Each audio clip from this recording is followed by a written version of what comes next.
Personal finance opinions YouTube channel में एक और इंटरेस्टिंग वीडियो में आपको खुशामदीद।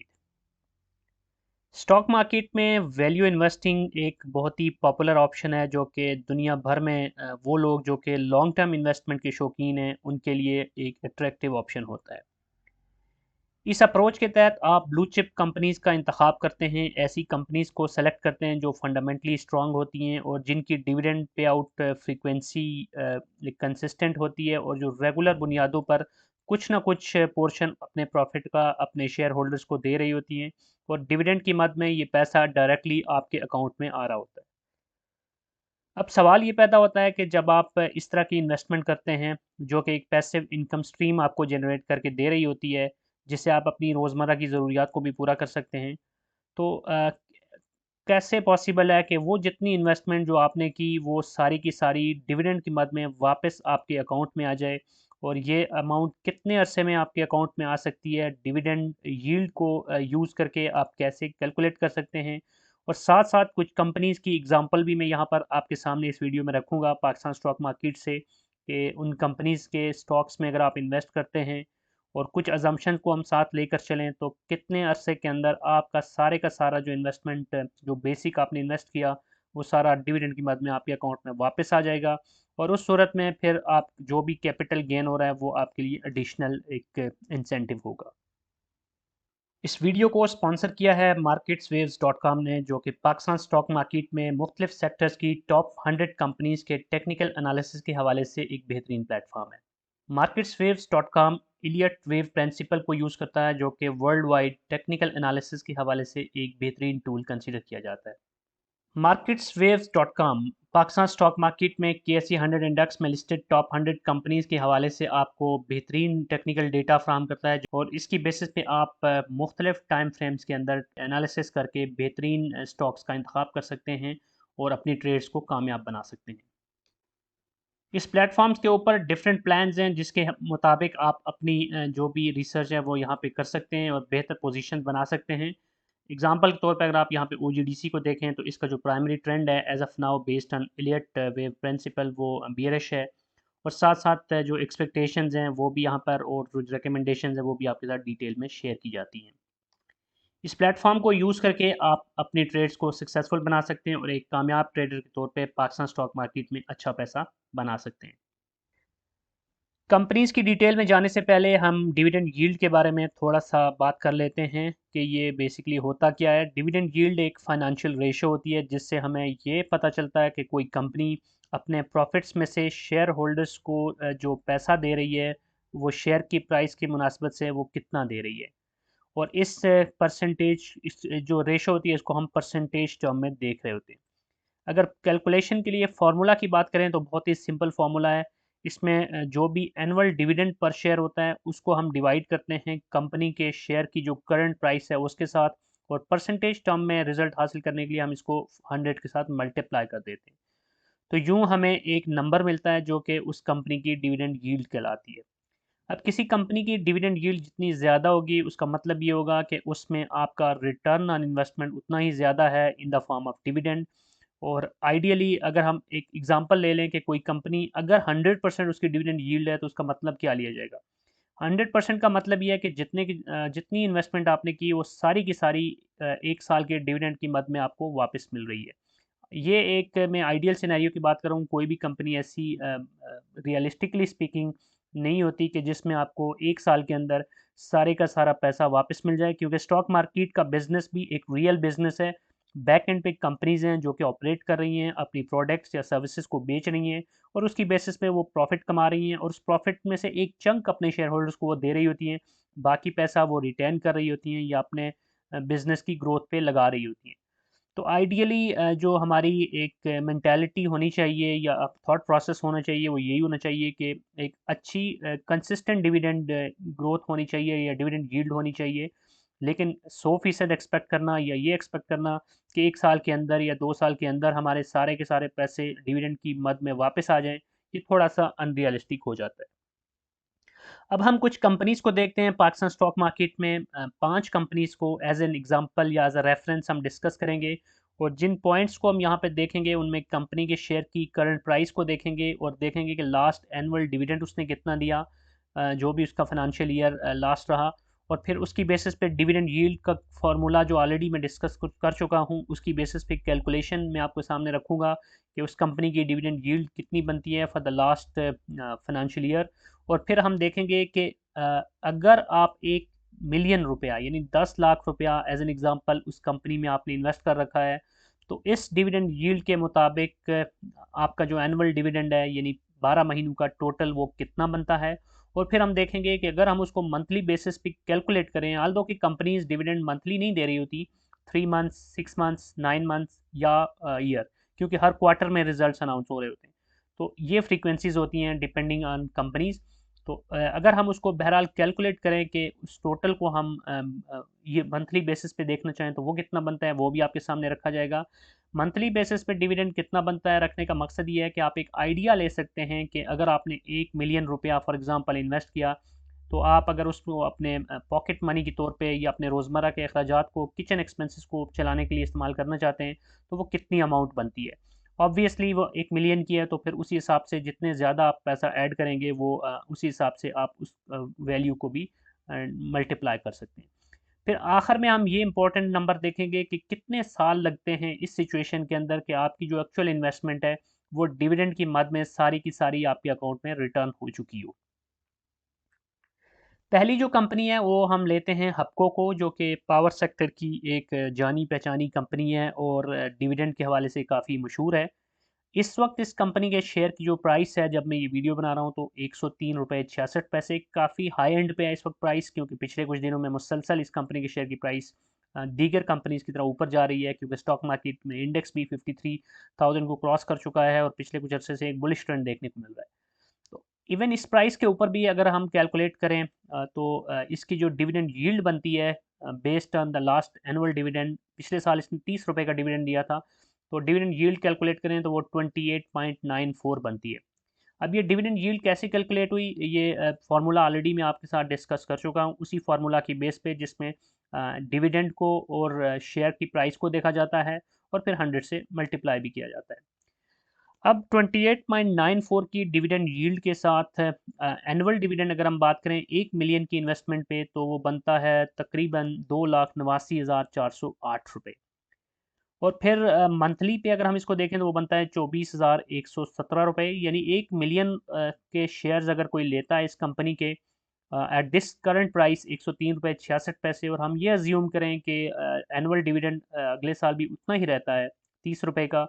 और उस केस में फिर जो इस कंपनी के शेयर में जो आप इन्वेस्ट करते हैं उस पर आप तकरीबन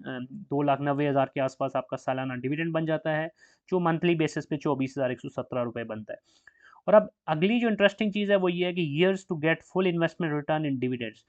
अब 3.5 साल के अंदर ये सारे के सारा पैसा जो आपने 1 मिलियन लगाया वो आपका डिविडेंड की मद में वापस आपके अकाउंट में आ सकता है, विद सर्टेन अजम्पशंस। और अजम्पशंस ऑलरेडी मैं बता भी चुका हूँ और आगे चल के हम उन अजम्पशंस को वन बाय वन देख भी लेंगे। तो बेसिकली आप ये अंडरस्टैंड करें कि अगर तो डिविडेंड जो पे आउट हो मिल रहा है वो कंसिस्टेंट रहता है, उतना ही मिलता है, और शेयर की प्राइस भी कंसिस्टेंट रहती है, तो फिर आप इस इन सालों में एक्सपेक्ट कर सकते हैं कि आपके सारे का सारा पैसा वापस आ सकता है।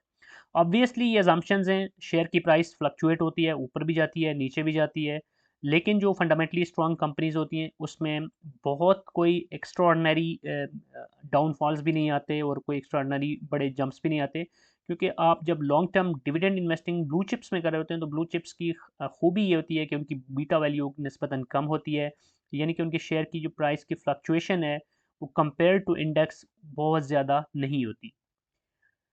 अब हम दूसरी कंपनी लेते हैं जो कि यूबीएल है, जो कि बैंकिंग सेक्टर में से है, और इसके शेयर की जो प्राइस है इस वक्त वो है 156 रुपये 6 पैसे जब मैं ये वीडियो बना रहा हूँ, और पिछले एनुअल डिविडेंड की बात करें तो वो था 22 रुपये।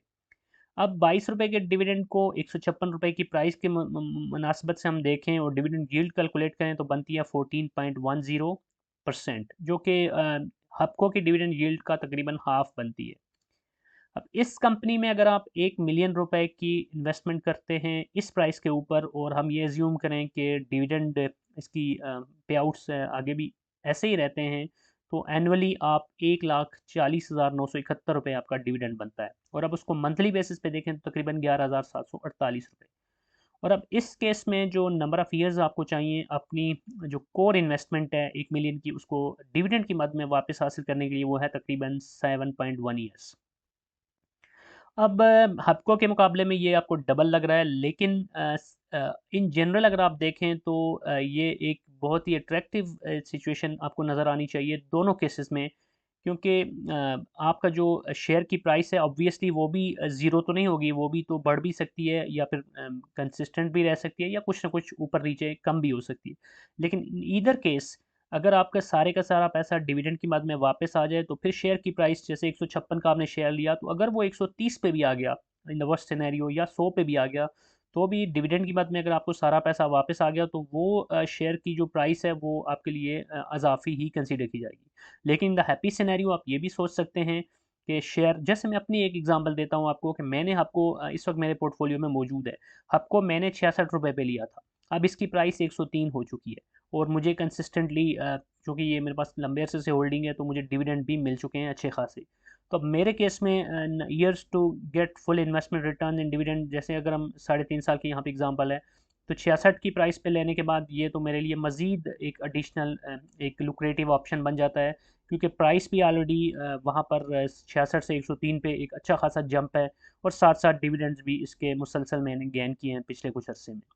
तो ये एग्जांपल है, और कहने का मकसद ये है कि आपने दोनों चीज़ों को ज़हन में रखना होता है, कैपिटल गेन भी आपको पोटेंशियली मिल सकता है, और साथ साथ डिविडेंड भी। लेकिन चूँकि इस वीडियो में हम फोकस ये कर रहे हैं, और आपको बताना चाह रहा हूँ कि डिविडेंड की मद में कितना जल्दी आप अपना रिटर्न हासिल कर सकते हैं, तो वो आपको ऑब्वियसली नज़र आ रहा होगा इन दोनों केसेस में।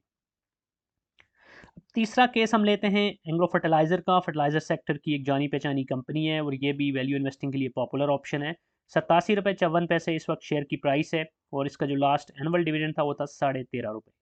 अब इसकी जो एनुअल डिविडेंड यील्ड बनती है फॉर पिछले साल के डिविडेंड की बेस पे, वो है 15.42%। अब इस कंपनी में अगर आप 1 मिलियन रुपए की इन्वेस्टमेंट करते हैं इन दिस प्राइस, और हम ये एज्यूम करें कि डिविडेंड भी उतना ही मिलता है, कंसिस्टेंट रहता है, तो 1,54,215 रुपये बनता है। और जो मंथली डिविडेंड बनता है based on year 1 million investment, वो बनता है तकरीबन 12,851 रुपये। और इसमें 6.5 साल का अरसा चाहिए आपको अपनी जो कोर इन्वेस्टमेंट ऑफ 1 मिलियन है उसको डिविडेंड की मद में ही वापस हासिल कर लेने के लिए। अब अगली जो कंपनी है वो है Pakistan oil fields limited Paul, जो कि ऑयल एंड गैस सेक्टर की कंपनी है, और इसके शेयर की जो प्राइस है वो 409 रुपये 93 पैसे है इस वक्त, और इसने जो लास्ट एनुअल डिविडेंड दिया था वो था 80 रुपये।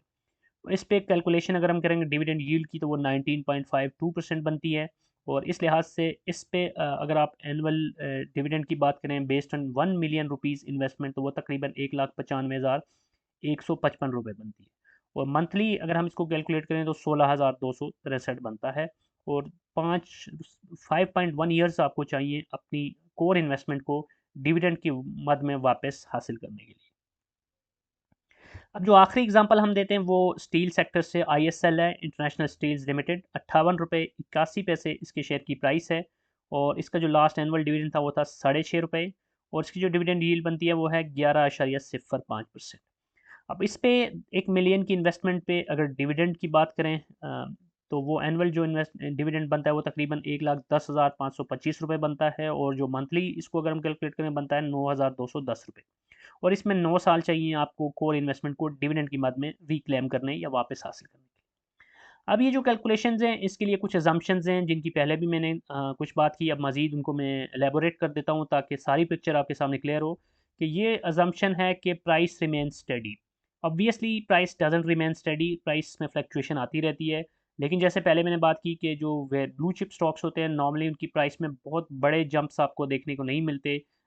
इन ईदर साइड, ना तो बहुत ज़्यादा उनमें एक अपसर्ज आपको देखने को मिलती है, ना ही बहुत ज़्यादा डाउन साइड देखने को मिलती है। अभी पिछले कुछ अरसे में ये थोड़ा सा, हाँ, एक डिफरेंट सिनेरियो था, एक बुलिश ट्रेंड हमें मुसलसल नज़र आ रहा है स्टॉक मार्केट में। इंडेक्स 53,000 पे चला गया, तो इस केस के अंदर प्राइसेस काफ़ी ऊपर गई हैं, काफ़ी उसके अंदर हमें कैपिटल गेन के भी चांसेस नज़र आए। लेकिन हम इसको एक जनरल सिनेरियो के अंदर कैलकुलेट कर रहे थे कि अगर प्राइस स्टेडी रहती है, क्योंकि प्राइस जब चेंज होती है तो आपकी डिविडेंड यील्ड भी चेंज हो जाती है। प्राइस अगर ज़्यादा है तो डिविडेंड यील्ड कम हो जाएगी, प्राइस नीचे आती है तो डिविडेंड यील्ड आपको ज़्यादा नज़र आएगी बेस्ड ऑन द फॉर्मूला। और उसके बाद यहाँ पर एक और हम एजम्पशन ये लेते हैं कि dividend pay out remain consistently similar. अब ज़रूरी नहीं है कि हर कंपनी हर क्वार्टर के अंदर या हर साल डिविडेंड दे और उतना ही डिविडेंड दे जितना देती आ रही है। कंपनीज अपने डिविडेंड की प्राइ अमाउंट को ज़्यादा भी कर सकती हैं, कम भी कर सकती हैं, ज़ीरो भी कर सकती हैं। लेकिन हम इस केस में ये अज्यूम कर रहे हैं कि हम वो कंपनीज डिस्कस करें कि जिनमें एक कंसिस्टेंट या रेगुलर पे आउट है और पे आउट्स भी तकरीबन सेम ही रहते हैं। ऑब्वियसली अगर ज़्यादा पे आउट आ जाता है किसी साल, तो उसकी बेसिस पे अब आपको नंबर ऑफ़ ईयर्स जो चाहिए अपनी कोर इन्वेस्टमेंट को डिविडेंड की मद में वापस हासिल करने के लिए, वो नंबर ऑफ़ ईयर्स कम हो जाएंगे। और वाइस वर्सा भी हो सकता है, अगर डिविडेंड पे आउट कम आना शुरू हो जाते हैं तो फिर number of years to reclaim all your investment through dividends बढ़ जाएगा। अब जो तीसरी एजम्पशन है वो है कि टैक्स या जो फ़ीस वगैरह होती है, ब्रोकरेज के कमीशंस वगैरह होते हैं, ज़कात की डिडक्शन होती है,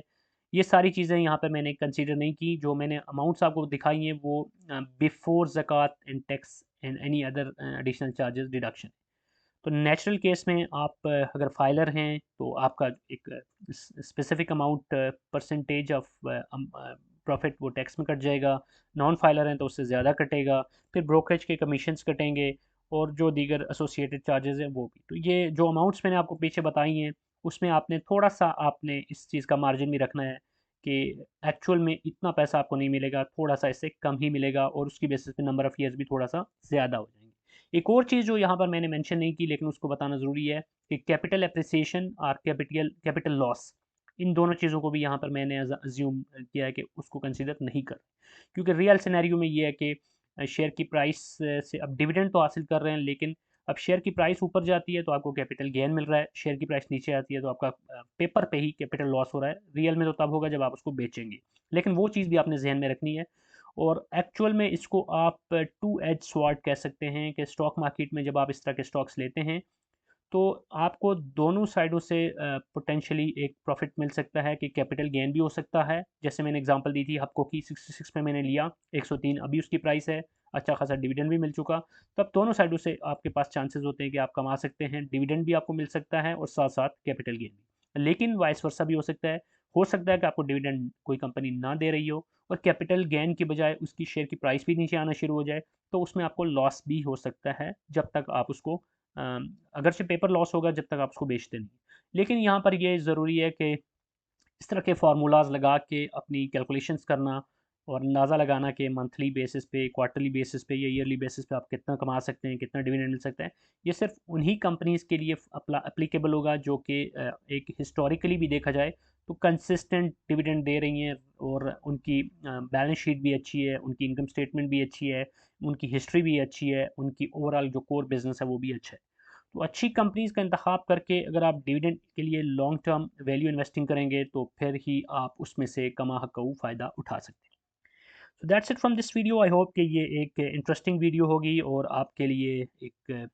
अच्छा मोटिवेशन भी होगी।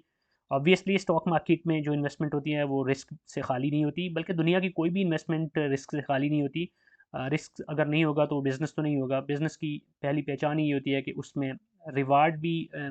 होता है और उसमें पोटेंशियल लॉस के भी चांसेस होते हैं। तो दोनों साइडें होती हैं। अदरवाइज़ तो जो बैंक्स में एक फ़िक्स डिपॉज़िट लोग कर लेते हैं और उसमें से जो इंटरेस्ट आ रहा होता है जिसको सूद बोलते हैं, वो वही एक चीज़ होती है जिसको हम कहते हैं कि सेफ़र ऑप्शन है, जिसमें किसी किस्म की कोई फ्लक्चुएशन नहीं है। Other than that every business has a potential of gain as well as loss. That's it from this video. अगर आपको ये वीडियो पसंद आई है तो चैनल को सब्सक्राइब करना, वीडियो को लाइक करना, बेल आइकन को प्रेस करना मत भूलिएगा। कोई भी क्वेश्चन है या किसी टॉपिक पे आप चाहते हैं कि वीडियो बनाई जाए तो उस हवाले से भी आप कमेंट सेक्शन में लिख सकते हैं। Thank you very much.